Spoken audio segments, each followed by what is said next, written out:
Chapter 1. Word to Mother. Warm-hearted and young, armed and dangerous, I was moving my guns and weapons out of my Brooklyn apartment to one of my most reliable stash spots. As heavy as they are, my thoughts were heavier, and even more deadly. I was trying to move murder off my mind. Kidnapping is a bullshit English word. It doesn't convey the insult that the offense carries. When a man invades another man's home, fucks with his family or his wife, la qadar Allah, God forbid, and steals her away. The man whose wife is gone stands there, trying to push the puzzle pieces together of where his wife exactly is and what exactly happened. His blood begins to boil, thicken, curdle, and even starts to choke him. That's why for me, kidnapping and murder go hand in hand.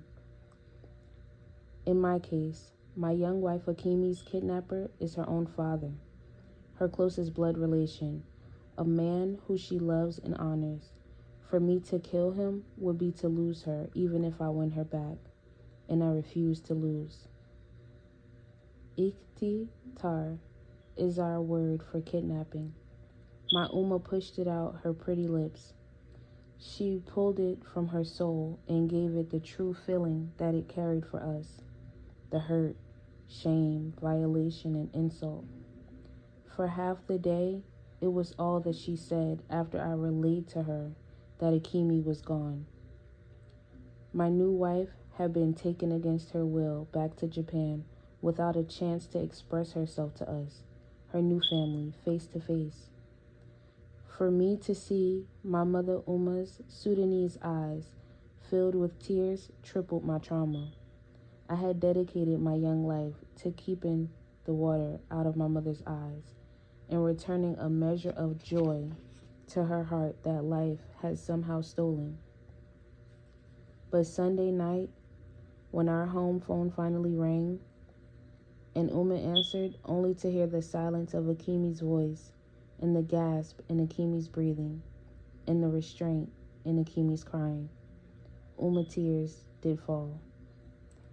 There was a furious rainstorm that same Sunday. Everything was soaked. The afternoon sky had blackened and then bled at sunset. So did Uma's eyes, switched from sunlight to sadness to rain and eventually redness. Through the evening thunder, I sat still, trying to simmer. They say there is a beast within every man. I was taming my beast with music. My earplugs were symphonying the sound of art, of noise. And a song, soothing, called Moments of Love. My sister Nija held her head low. She was responding to our mother Uma's feelings.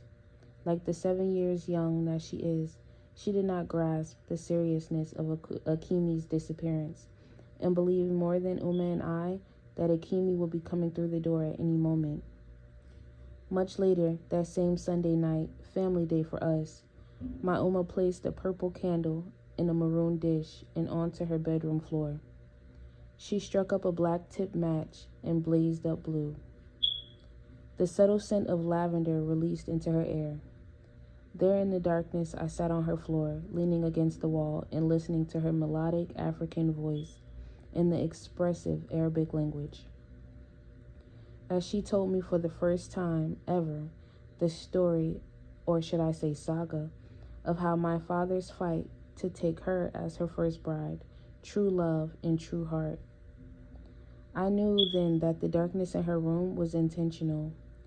She wanted to shield the sea of emotions, since there was no love more intense than the mutual love between her and my father. She also wanted to subdue my fury. She wanted me to concentrate, instead on the red and then orange and then blue flame, and listen intently for the meaning of her words and the moral of her story, so that I would know why I must not fail to bring Akimi back home, and why I had to seize victory, the same as my father did. Monday, May 5th, 1986. At daybreak, when the moon became the sun, Uma's story was completed. She lay gently on the floor, still dressed in her fuchsia thobe, her hair spread across her arm as she slipped into sleep. Our lives and even our day were both turned upside down now. I lifted her and placed her onto her bed. I put out the flame that danced on the plate in the middle of the mostly waxed. Uma was supposed to be preparing for work, but her most important job, which took all night, was finally finished. She wanted to transfer my father's strength and intelligence and brave heart to me, her son. She wanted me to know that I must not be halted in my deep love for her, my mother. She had told me, "You have guarded my life and built our family business. I love you more than you could ever imagine." In my prayers, I thank Allah every day for creating your soul and giving you life. I thank Allah for choosing to send you through my body, but now you must follow the trail of your seed.